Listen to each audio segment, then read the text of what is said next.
Good deal. If you've been around Trailhead for any time, you know that God has been doing and continues to do amazing things here. And I'm just so in awe of what God is doing. This morning in the 9 o'clock service, we had another baptism.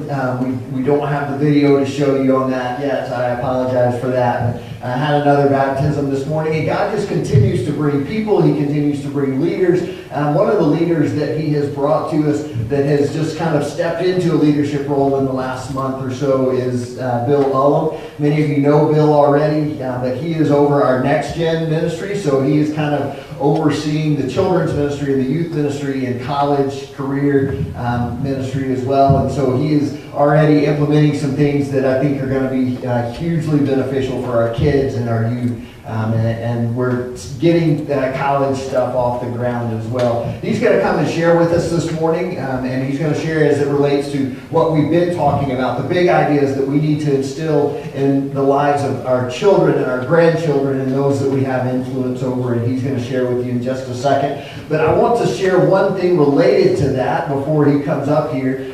Just in addition to all that God is doing right now, one of the things that we are seeing is that we're seeing that once again we are running out of space.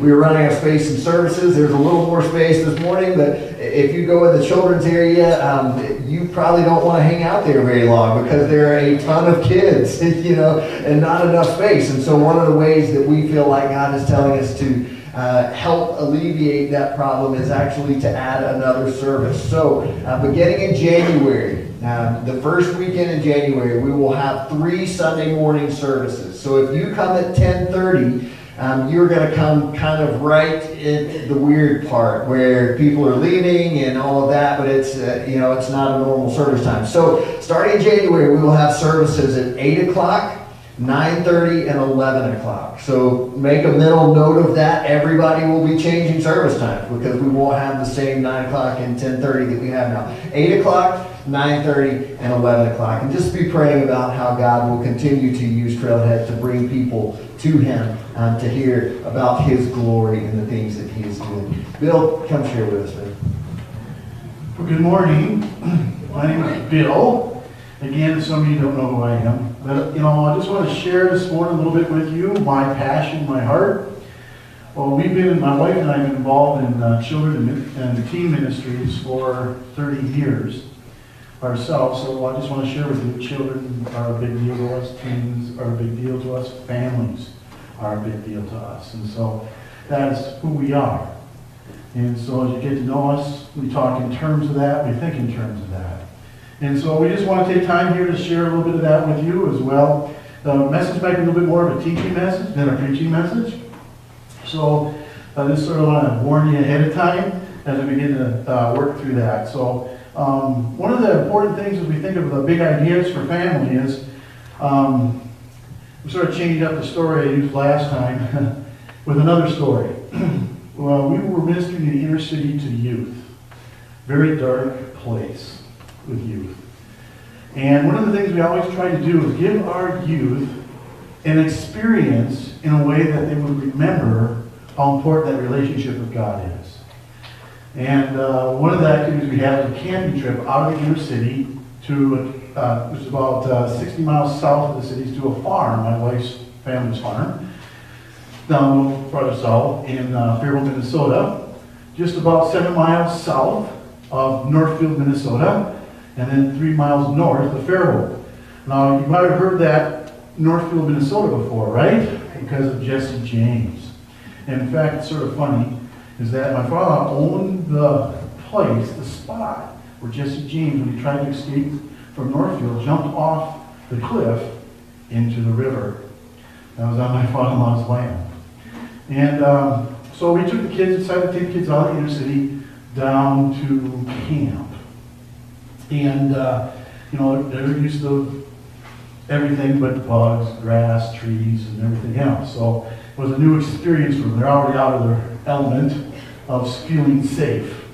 Well, that night, we took the kids for a walk in the dark. Now, I just want to quantify this with you. I would never, ever do this again, okay? Not only that, I'd probably go to jail today if I did, so don't tell anybody. But anyway, well, there was this path, it was about this wide along the cliff, just about 10 feet down from the top of the cliff. On the other side of that cliff was the straight river, about 40 feet down. So we took the kids on a hike at night. We took them on the hike that night without any flashlights. Now, when you're out in the country, it's like pitch dark. You don't see nothing. And this is one of those pitch dark nights, and I'll admit, I had my cell phone with me, and you could light the way with that was actually Brenda's idea. But anyway, so I was up front leading them. But I told the kids before we went on that path, whatever you do not stray off this path. And if you do anything, hug the wall of the cliff, because if you go to your left, you will surely die. And that was the truth. So we take the kids down that path, and we get out, and we finally get back to the farm. And we count the kids, yet nobody died, praise God.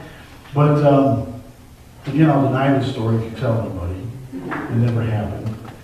Do we have this on tape? Better not. Anyway, so we get back, and I share the story with them. I just want to share with you. It's like when we live our lives in a dark place, in a dark way, without God, there's tons of danger out there, right? And some of it will kill you. Now, I talked to the kids since then. They remember that. They've never forgotten that. But what we want to talk about today, what's sort of important about the big idea is we live in a place in America where experiences are the big deal.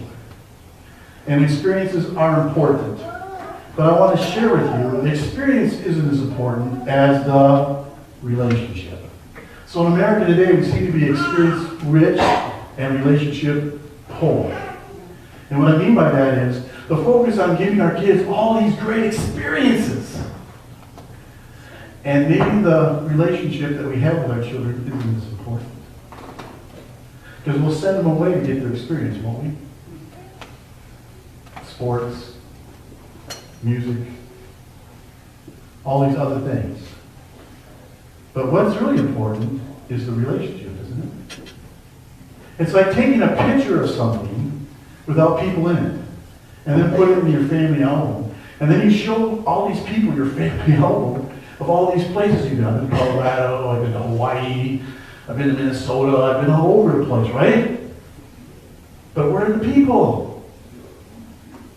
So if I take these pictures and don't have the people, and that's how you sort of build these relationships, right? You spend all this time together, and you try to remember them with people in the picture, not out of the picture.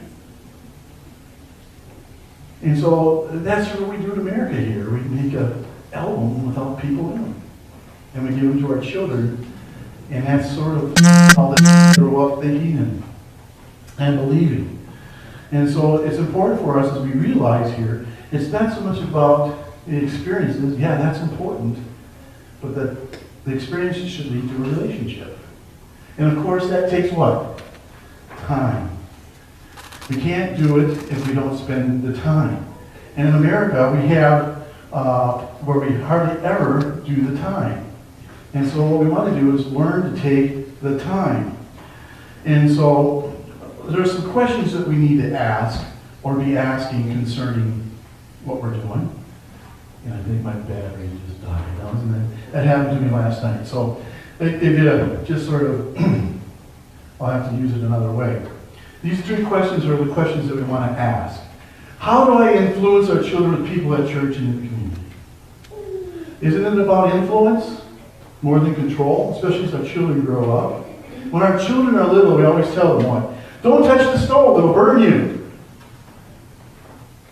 Don't do this, it'll hurt you. Stay away from the snakes, they'll kill you. Or stomp on the snakes, or stomp or whatever. We tell them that, right? It's about control. So we give these kids all these rules, right, to follow. It's not so much important about that they know why. And I can remember growing up, and I'd ask why. And Dad would say, because I told you. That's good enough, right?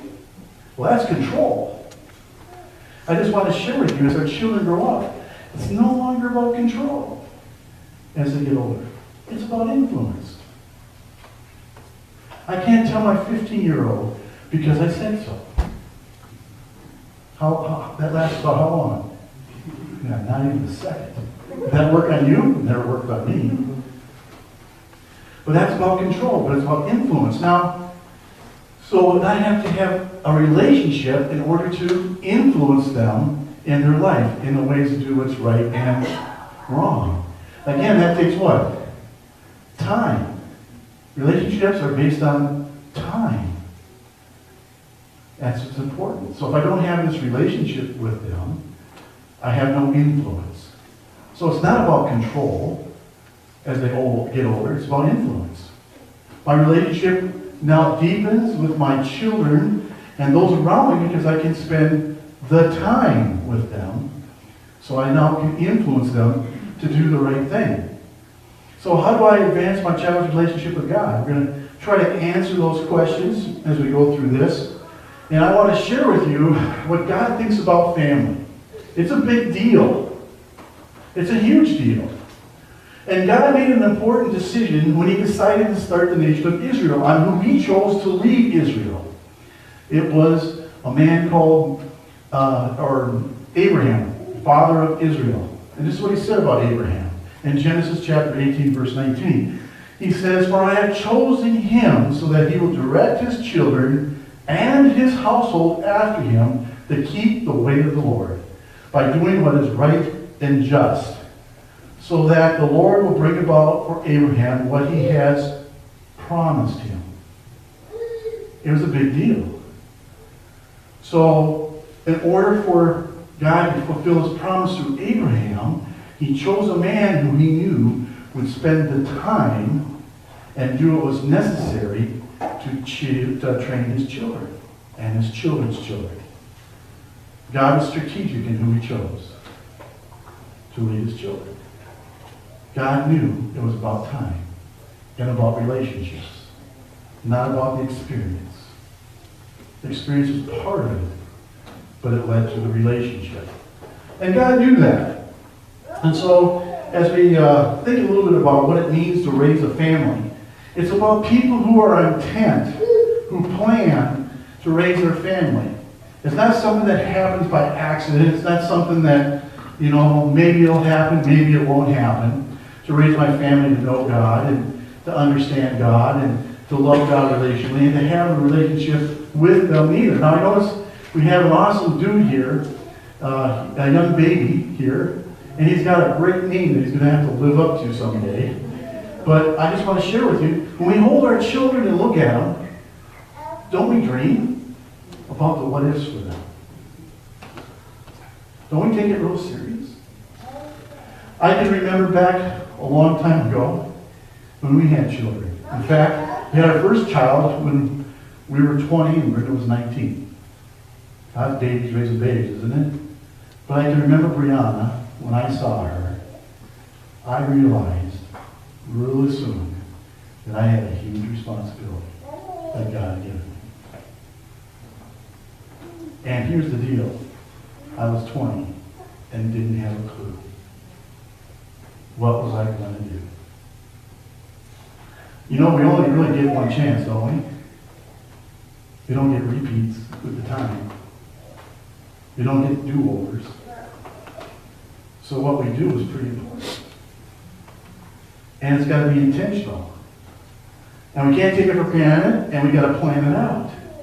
And so we always need to continually evaluate and answer this question. What are the big ideas we need to instill in our children? What's the big idea? And John has sort of shared some things with us the last couple of weeks and what they are and how important they are. And one of them was knowing God is more important than the rules. It's about what? Relationship. It's not about the rules. It's about the relationship. When we first told that child not to put his hand on the stove and to burn himself, it was because we loved them and we cared for them and we didn't want them to get hurt and get an infection or lose a finger or lose anything, because we cared, we loved them. It was about the relationship. It's really important that we understand that it's not about the rules. It wasn't about don't get burned. It really was about I love you and I don't want you to get what? Burned. That was what was really important. So It's about knowing God and not the rules.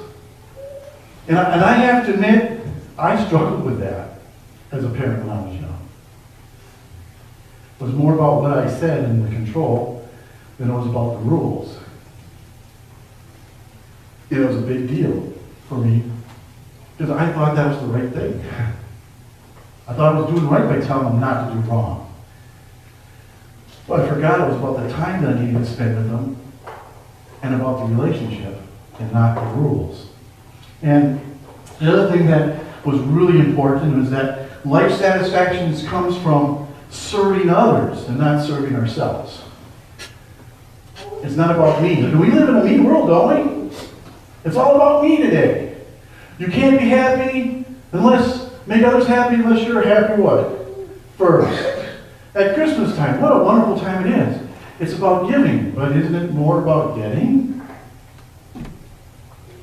Isn't it interesting? I had a grandson that just said something that was really funny. And I'm glad he said it, because he's got it. He said, I don't like Christmas. And very simple. Why don't you like Christmas? I have nothing to give. Isn't that interesting?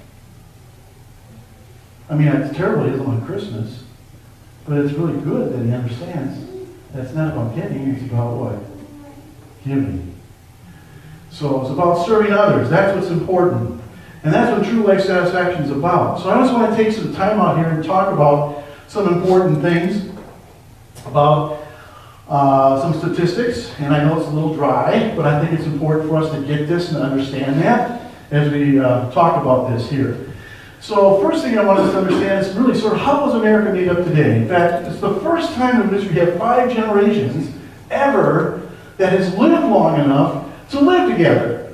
That in itself is conflict. Because each generation sort of sees things differently, don't we? You know, traditionalists see it this way, boomers see it that way, Xers see it this way, Yers see it this way. We don't even have a clue what Zers think. So, you know, we're all supposed to get together in the same place, at home, at church, at work, whatever. Those millennials, aren't they lazy?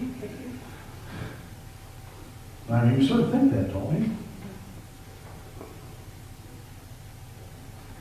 I work hard. I show up to work every day, but those millennials, they could care less. They'd rather be on vacation, right?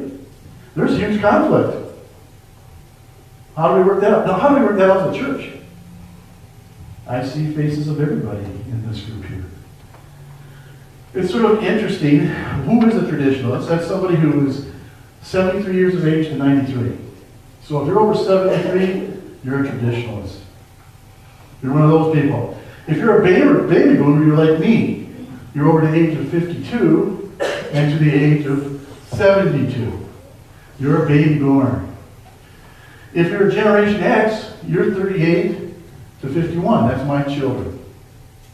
If you are a millennial, you are age 16 to 37. And there's 72 million of you. And of course, if you're a centennial or the new generation Z, which we really don't understand yet at all, you are 86 million of you, and you're the age between 1 and 15. Now, isn't that interesting? All of us live together. We all get along, and how do we see things the same way? Because we definitely don't. So how do we do that? Good question, right? I want to share something that's really important. When we think of the church, we think about when did you make a decision to follow God? When did you make a decision to be part of the church? Or at what age was that? And these are just interesting statistics that help us think a little bit about things. Between the ages of 0 and 4, it's 1%. It's about 1%. That's what they say it is. I don't know how a 4-year-old can make a decision, but apparently they remembered it and did at age 4. 4 to 14, huge, 85%. I'll say that again, 85%. 4 to 14. How important is that room? And the people that are in it? It's huge. Another thought. Did you know that the church spends 90% of its resources on adults, 10% on children? Isn't that interesting? And if you really think about it, maybe we should reverse it. Because what's important for the future is there, not here. No, I'm not saying that in that sense, but you are important. But as far as the future of this church, if we were just to keep our children, just think about it. There wouldn't be enough seats in all the churches in America. They'd be so full. Full. It'd be huge. What would that say about our country? And the people who live in it? What we believe and what we think. It's huge. And a huge responsibility. No wonder God chose Abraham, right? Because he knew he would what? Do what was necessary to raise his children, to love God with all their heart and all their mind. Big deal. 15 to 30, it drops off dramatically. 10%. 10%. And then adults, you're looking at 30 plus, you're looking at 10%, or 4%. That's huge. Just think about that. Wonder why. Did you know that 66% of our future church is saved by the age of 13? And then at age 7, 43% is saved at age 7. At the age of 7, 43%. That's gigantic. I know I was saved when I was 7. And I know Brenda was saved when she was 6. I know her story. In the same church. And we grew up together. By the same man, Fred Burrow, who led us to the Lord. In that room. When this service was going on. It's huge. It affects them forever.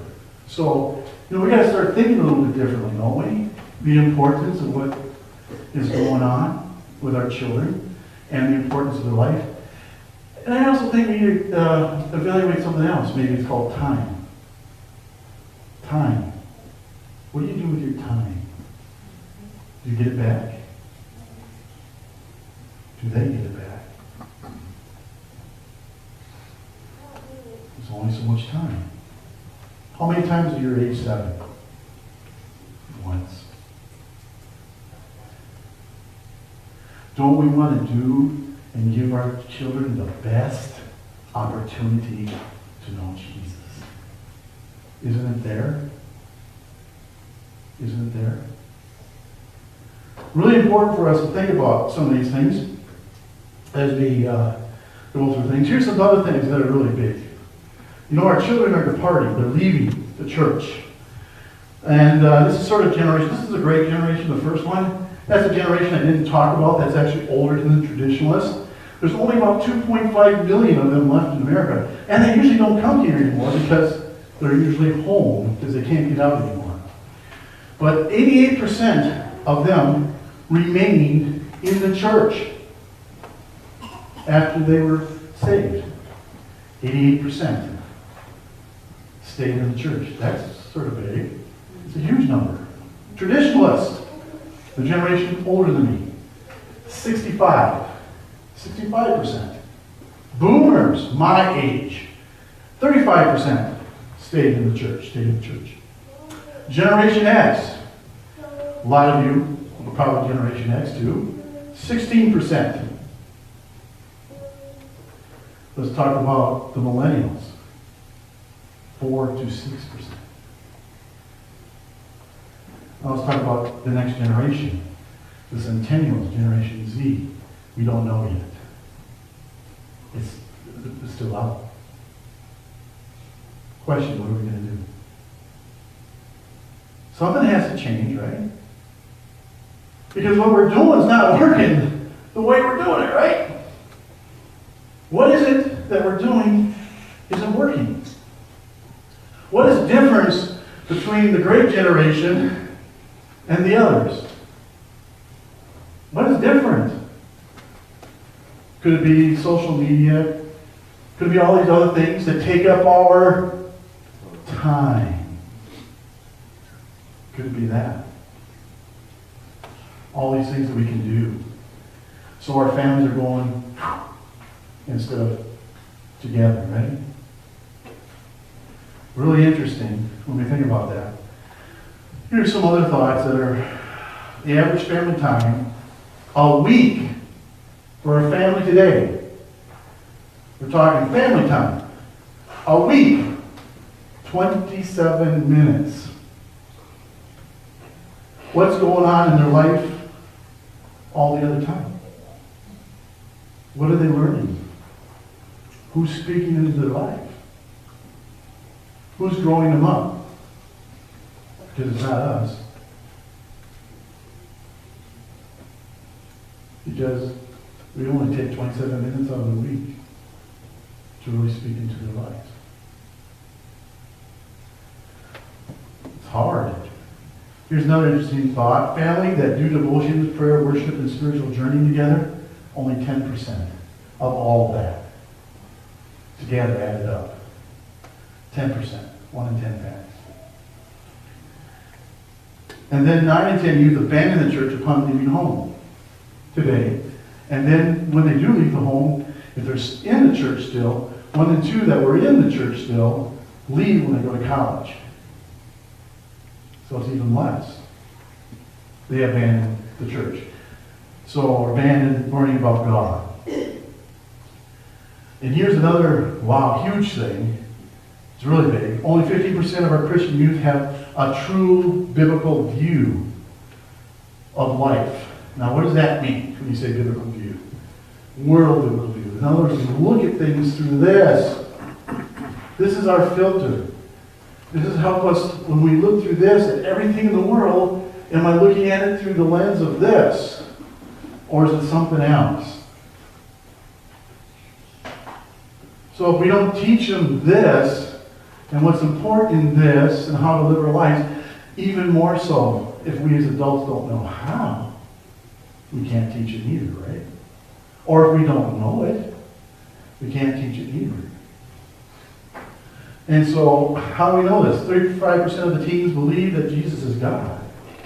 So we already start out with most of our children in the church, in our churches, that don't even believe that Jesus is God.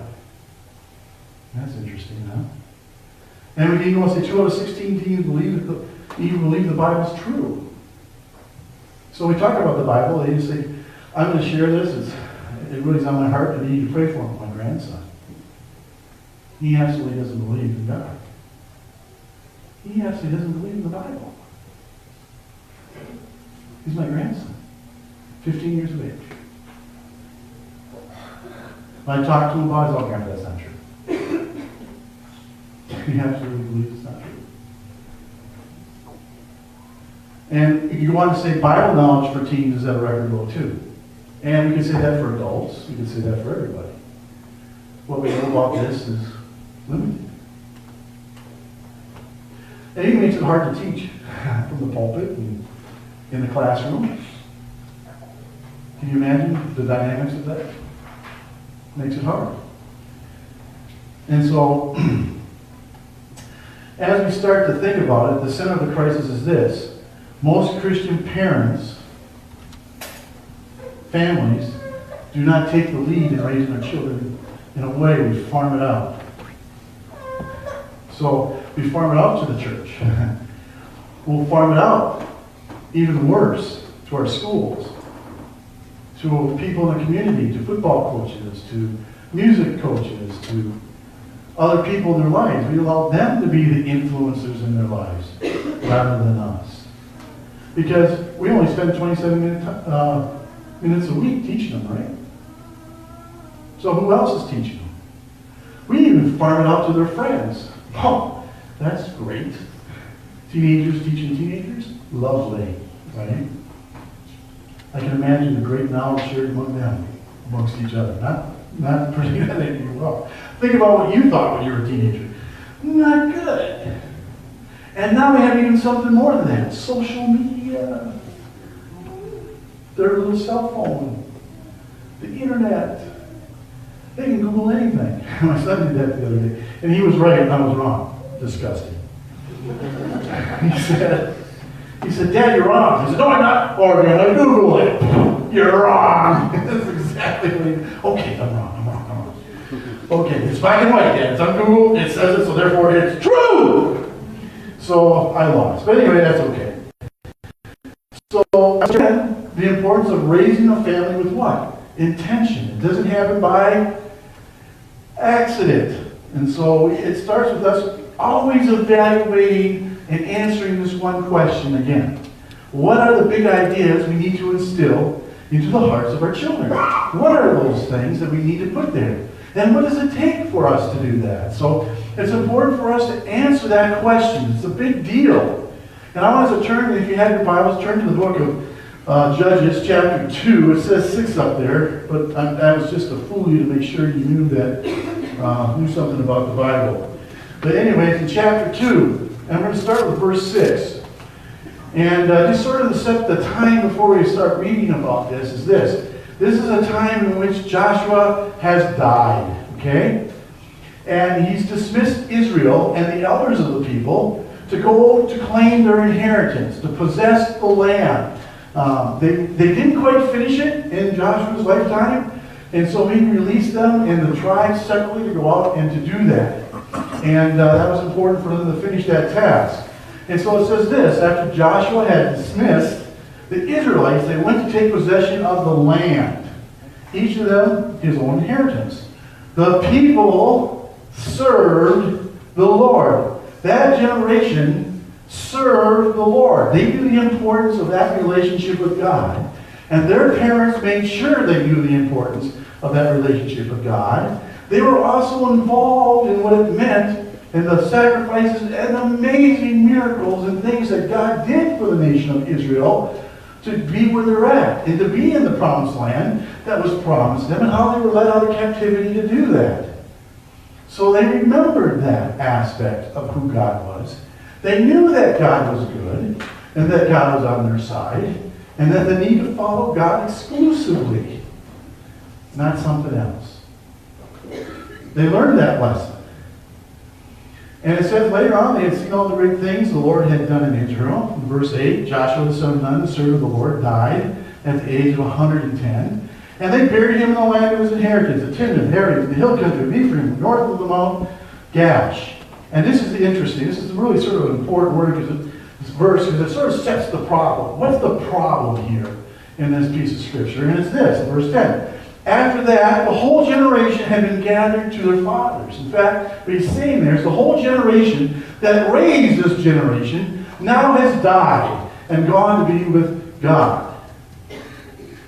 Now, what's interesting here is this, the next part. Another generation grew up who knew. Now, that word knew is important. It means relationally knew God. They had a relationship. It's more than just knew about God. Is that they knew who God was and what He did. And they experienced that relationship with God. That's what it's talking about. The next generation grew up not knowing that. Who knew neither the Lord nor what He had done for Israel. We just gave out a ton of statistics, right? Hated to do that. But that's really about our generations not knowing God. Something is wrong. They sort of, you ever heard this before? Sort of like, if you keep doing the same thing over and over again, it's not working. They call that what? Insanity. So we have to make a change here, right? What is it that has to change? That's the question. What are we not instilling in their hearts? And what does it take to instill those things into their hearts? Because we can look at the generational slide, can't we? We can see we're losing our generations of children. Can it be reversed? That's the great news. Absolutely, it can be changed. But I think we have to change. And we have to think a little differently about what has to change in order for us to be able to do that. So, what is that problem? Well, again, sort of talked about it, is that we're willfully ignorant of remembering. It's not that we don't remember, but we're ignorant of remembering. We don't spend the time to talk and share with our children what God has done in our lives that's so amazing. And why that relationship is so special. And you need the same relationship that I have with God. That's the problem. That's what has to change. We have to reevaluate. We have to share with them that nothing compares to the goodness of God. That our foes are God foes. That God is on your side. He's not against you. My grandson thinks God's against him. You know what he says? I can't believe there's a God because I look at the world and it's a mess, Grandpa. If there's a God, where is God? Somehow I have failed in sharing with him the goodness of God. Somewhere. What do I have to do different to change that? The human need for God. And that God needs unquestioned faith to follow him unreservedly and without question. Now, I know my grandson knows that we're like that. I know he knows. He tells me all the time. I'm not like you, Grandpa. I can't believe like you. What have we got to do differently? There's a problem. And there's a problem here in this passage here about Israel on what was going on. And we know that because in Judges 11 it said exactly what they did. They served the Baals. They forsook God. They cast him aside and followed something else. And I'm going to tell you why. They were too busy, their parents, with life and the things that they needed to do to take the time necessary to teach their children and to demonstrate to their children what it means to have a real relationship with God and the importance of it and what it means. Didn't take the time. Busy, busy, busy, busy, right? Experience rich, relationship poor. It's all about the experience. So we spend our time giving them the experience and allowing somebody else to speak into our lives about important things rather than ourselves. And so our children grow up believing something different. And forsaking what we know to be the truth. It says in verse 14, he says this, in his anger against Israel, the Lord handed them over to raiders who plundered them and sold them to their enemies all around, whom they were no longer able to resist. So they look around at all the lives that are a mess. And we know why. We know why. So it's a big deal. And so I just want to also sort of change now from that a little bit to the book of Deuteronomy. And I want to share this with you. This was so important to Israel, as God tried to lay this as a foundational stone for them to follow him, is how to deal with children and families. So that's why we're going to this, to understand what God says on the how and what is important. And he says this in verse 1 of Deuteronomy chapter 6, verse 3. These are the commands, decrees, and the laws of the Lord God directed me to teach. You to observe the land that you're crossing in Jordan to possess, so that your children and their children, I was talking to Moses now, I should say that. Went from Abraham to Moses, I'm sorry. So, just to sort of share. And so that your children and their children after them may fear the Lord your God as long as you live by keeping all the decrees and commands that I give you, that you may enjoy long life, that you may enjoy your life. And Hunter says, my life's miserable. I'm not happy with my life. Where's God? Where's God? And he goes on in verse 3 to say, "Hear, O Israel, be careful to obey." And the word careful to obey there isn't like walk on eggshells. It actually means to intentionally instruct and to teach. That's what that really means. Not let it happen by accident. So that they may go well with you, and you may increase greatly in the land with milk and flows of milk and honey, that the Lord your God, your Father, promised you. And this is what he says in verse 5. It's highlighted. "O hear, O Israel, the Lord your God, the Lord is one. Love the Lord your God with all your heart, with all your might, and all your soul." Now, in the Jewish faith, that's called the Shema. That's the center of all their beliefs, is to love God with all your heart, and all your might. That is it. That is the central point of your life. And really, that's what this is all about. So we talk about a worldview. It's about loving the Lord your God with all your heart and all your might, in all that you do, in all that you think, in all that you say. That's what it's about. This. Living your life, knowing what it says, and doing what it says. That's what maturity is. Maturity isn't just knowing. Because we know that in Scripture. The Scripture says, if you just know, and knowledge puffs what? Puffs you up, breeds pride. But when you learn to know and to do and to serve, it keeps you humble. And that's what we call maturity. I can share this with you. You can know everything there is about God's Word and don't do it. This is sort of meaningless, isn't it?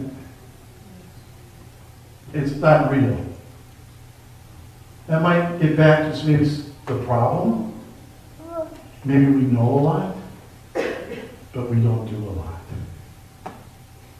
And doing takes what? Time. Takes time. And he says this, "These commandments that I give you today are to be upon your hearts." He says, "Impress them on your children." And the word impress there means to take a chisel and pound it into the heart deep and wide, is what it's saying there. Chisel it in. Make sure it gets there. And of course it takes what? Time and intent for that to happen. It doesn't happen by accident. And that's what he's saying to them. Impress them on your children. Talk about them. Spend the time with them. Share the memories. Share the truth. Share what God's doing in your life. Share what's going on in your relationship with God. And so when you sit at home and when you walk along the road and when you lie down and when you get up, tie them as symbols on your head, bind them on your forehead, and write them down on the door frames of your home. Now, if you've ever watched on TV The Wailing Wall, I don't know if you ever have, you've probably seen people with boxes wrapped around their heads and with boxes wrapped on their arms. And they get that from this piece of Scripture. So the idea is to get it from here to here.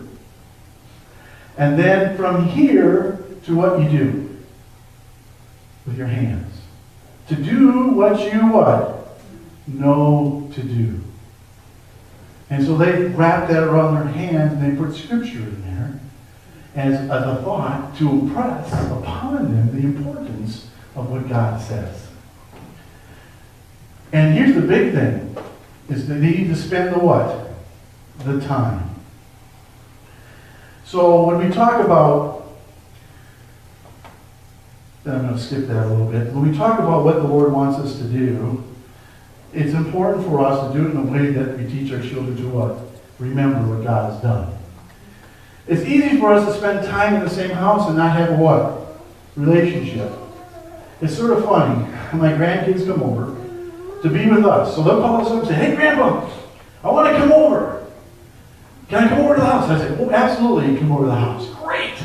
So they come over to the house. Where's the first place they go? to the back bedroom. You know why they go to the back bedroom? To be on their phone. Wait a second, did you come over to spend time with what? Me? Now, if I let them go to the back bedroom and stay there, I've done nothing except there's no relationship, is there? We haven't spent any time together. We haven't done anything. What they spent time in is what? The cell phone, and not with me. And that's what it's talking about. So what's the big idea here? What is it we're trying to get across here? And so what we need to do is to instill and engrave and chisel. And I let them cross through that line, instill. And I want to insert the word engrave, and I want to insert the word chisel into their hearts, deep and wide. What? A genuine love for God and others in a manner that they will never forget the acts and goodness of God. That's what we want to accomplish. That is what we want to see done. And it doesn't happen without a relationship. And it doesn't happen unless we spend the time. So what has to change is that how we evaluate our what? Time. So I just want to say to all you young parents that are here, what your child needs is you and your time. Don't be too busy. Don't let the world's affairs and things rob you of that time you'll never get back. What I can say to older people, teens, and I get it, is a father who failed to give time to their children. Start now. Don't wait. We know the time is what? Short, and we don't get it back. Spend the time. Change your schedule. Have them over. Do whatever you got to do. And if you have older children, like I do, adults, you got to give them the time.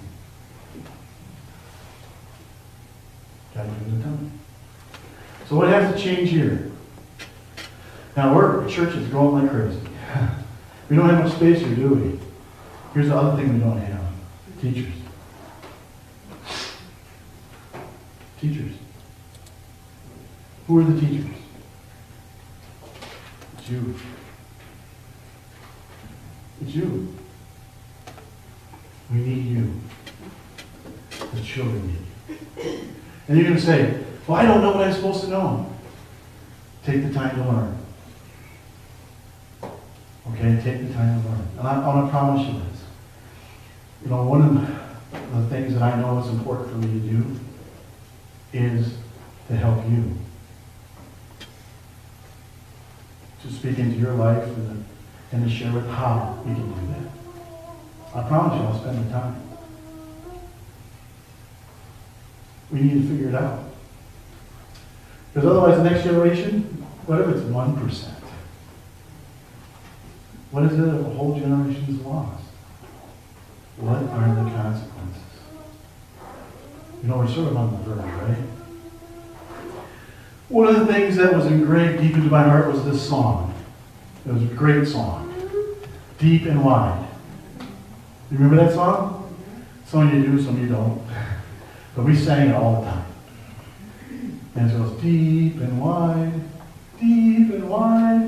there's a fountain flowing deep and wide. And then we go, wide and deep, there's a fountain flowing wide and deep. And then we try to trick the kids, right? To get them to remember. And you go, wide,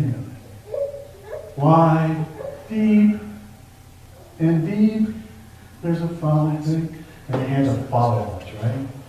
And the last verse would always be, deep and wide, there's a fountain flowing, deep and wide. Now, I grew up that way, right? Those teachers chiseled that deep and wide on my heart.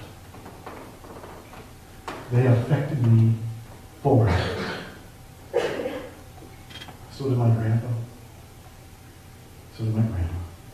My father-in-law. So many people. My youth pastor, my pastor, they all chiseled deep and wide in my heart the need to love God with all your heart and all your might. And I'll never forget. They did it in a way I'll never forget. There's a story of a family that had this huge table. And it was an oak table. I mean, it was not a cheap table. And they put it in their home. And if you were to go into their home, you would see all these names engraved in this expensive oak table. They ruined this oak table. You know, nowadays we buy these pads to put on it, and we don't slide our plates, and we've got to protect that table, right? Because it's got to last forever. But what they did is they chiseled the name of every family that visited their home, every missionary, anybody that came into their home, and they chiseled that name into that table, engraved it. And so when they sat around for family prayer, guess who they prayed for? All those names on that table. And when those people came back into their home, those kids knew them. Because they had been what? Praying for them. And can you imagine when they heard those families talk about, you know, God did this amazing thing, and God did this amazing thing. Wow, that's being chiseled deep and wide in their hearts, isn't it? You'll never forget. It's like when Israel was told to go back when they crossed over Jordan, in the middle of the Jordan, to pick up 12 rocks and to build a monument. And when they were to take their children back to that monument and talk about what God did. Isn't that how we work? So we need to do things in a manner that our children will never forget. I know I haven't.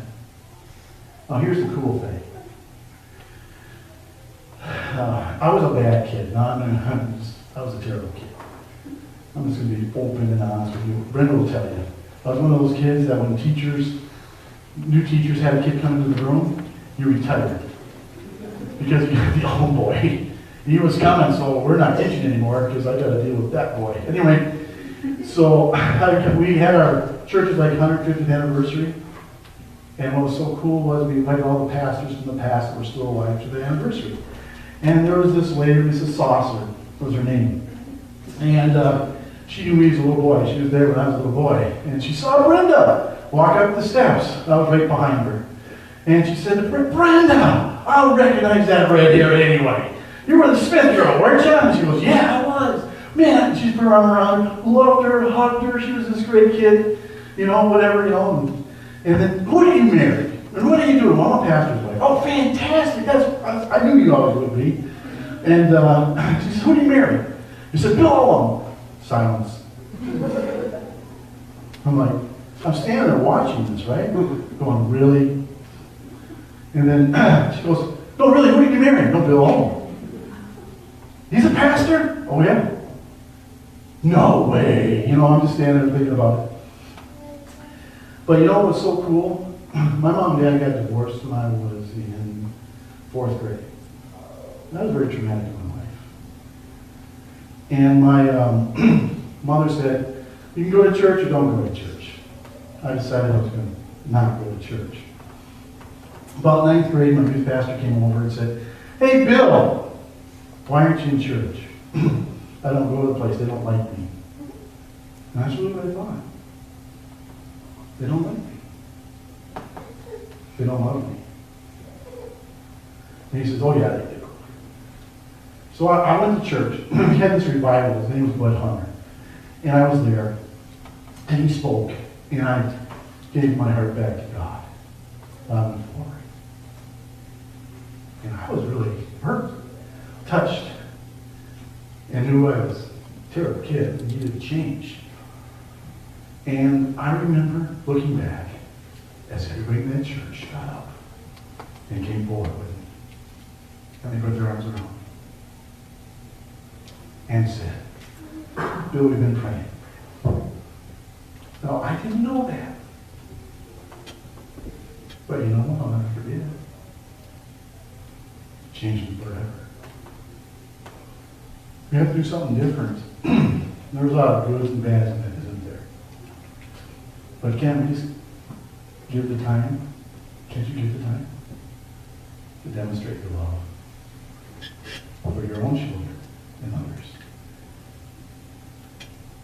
And to share the truth that the love of Lord God with all your heart and all your mind is life-changing. That's what's got to change. What we do with our time. Let's pray.